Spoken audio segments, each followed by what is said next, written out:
Hello mga mom and sir! Welcome po kayo sa aking channel, ang Mom Flourish Channel. For today's video, magbibigay lang po tayo ng maiksi na reaction video tungkol po sa ginawang vlog ni Thinking Body, kung saan po ipinapaliwanag niya kung bakit hindi na po natin siya napapanood sa mga vlog ni Ka-Business. Si Thinking Body po, bali yung kinuhang parang katuwang ni Boss Dave sa pag-edit no ng mga vlog or videos ni Ka-Business no. So wala tayong masasabi dun sa video niya. Naging maayos naman po ang pagpapaliwanag niya kung bakit nga wala na siya kaya kinaka-business o hindi natin napapanood si Thinking Body kinaka-business. Yun nga ay dahil sa maselang pagbubuntis ng kanyang asawa at kinakailangang palagi siyang nandoon. Ang akin lang pong parang naging reaksyon doon, yung mga naging komento ng ilan sa mga viewers, no, ng kanyang nasabing video kasi medyo naguguluhan ako bakit ganun yung mga reaksyon ng mga tao. Ang liwanag naman po ng paliwanag ni Thinking Body na napakaayos ng kanyang pagpapaalam at naintindihan naman po agad yun ni Mr. and Mrs. Ka-Business.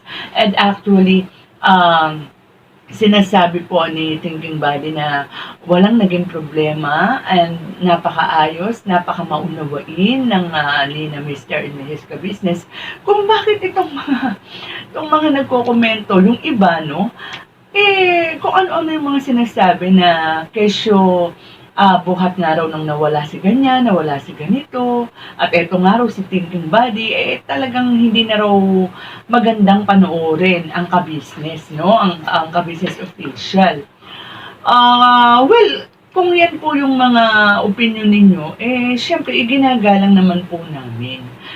And, at saka isa pa po, no, ang punto ko rito is yung syempre, si Thinking Body, yung kanyang thumbnail dyan, may pagka-clickbait.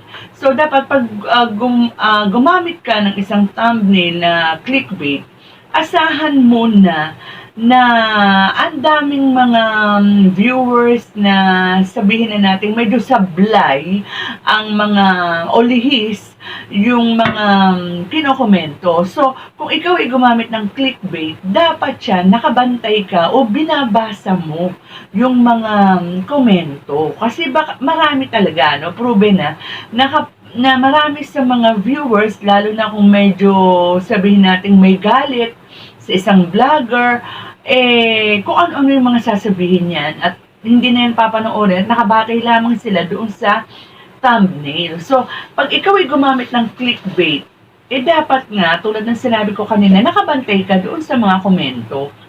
At kung meron kang makitang komento na lihis naman at alam mong sabihin na natin pambabash talaga o paninira talaga, syempre, dapat maagap kang sasagutin ito, lilinawin ito, di ba? O kaya naman, kapag alam na natin na talagang totally paninira, pakidelete na lang. Lalo pa nga, alam naman natin kung paano tayo trinato, lalo na ikaw, no, Body, sa bibig mo na nga nanggaling na kung paano ka pinakaitunguhan at kung paano naging napakabuti ni Mr. and Mrs. Ka-Business sa iyo.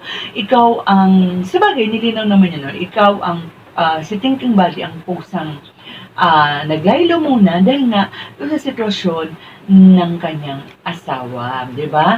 So, alam naman natin na nitong mga nakakaraang panahon, ano, may mga bashers talaga sina Mr. and Mrs. Ka-Business sa mga, alam mo naman yan may mga viewers talaga na hahanapan ka ng butas para makapang-bash, no? Kaya pagka meron silang mga disgusto sa mga napapanood nila, minsan kahit wala ng basihan, minsan kahit wala ng parang katuturan, basta makapambash lang, di ba?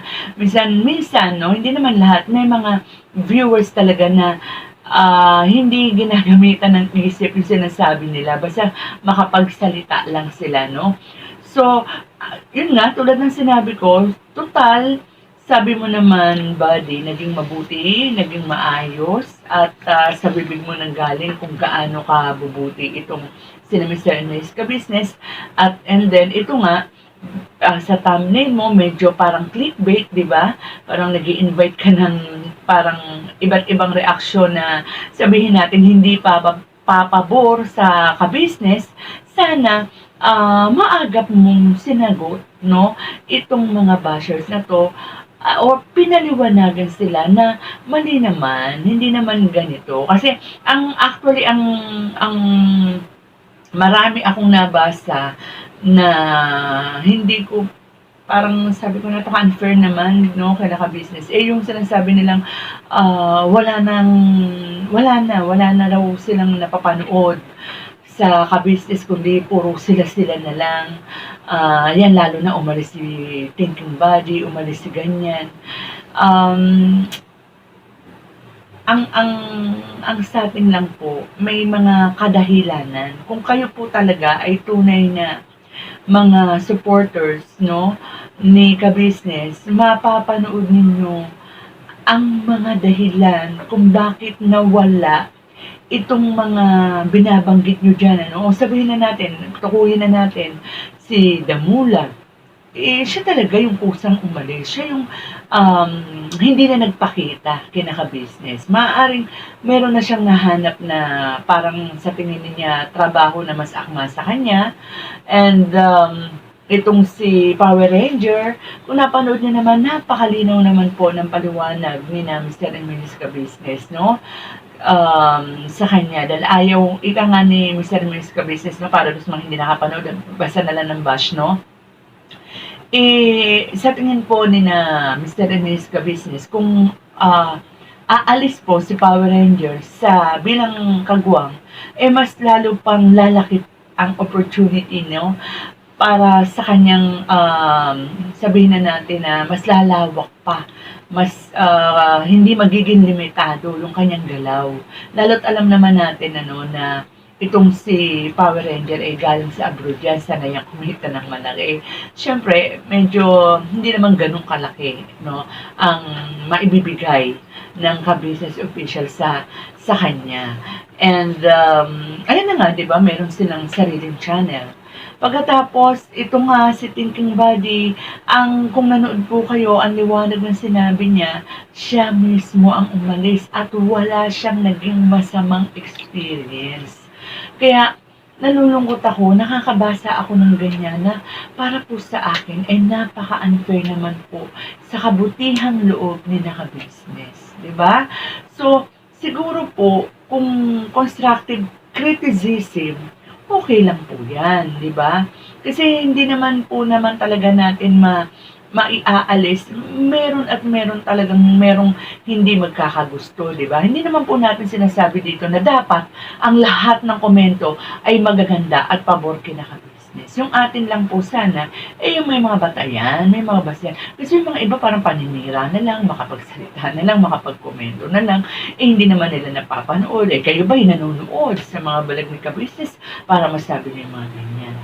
So, going back kay Thinking Body, sana nga Body, no, kung halimbawa na meron kang mga thumbnail, o hindi lang sa Thinking Body, kahit sino sa atin, no, ng mga vlogger, magka-responsable po tayo doon sa mga clickbait na tinatawag. Siyempre, bilang mga vlogger, importante ang clickbait na yan eh. Kasi, syempre, lalo na kung mga small YouTuber ka lang, para makapag-invite ka ng mga viewers, pero maging responsable po tayo, lalo na yung ginamit natin sa thumbnail natin. Baka, ayan o, katulad niya, nabash, di ba? Wala na palang ginawa sa'yo, naging mabuti naman pala sa'yo. Huwag natin hayaan dyan sa vlog mo, o sa video mo na yan, mabash, yung sabihin natin, naging maganda, naging mabuti sa'yo. Ayan. So, yun lang naman yun sa akin.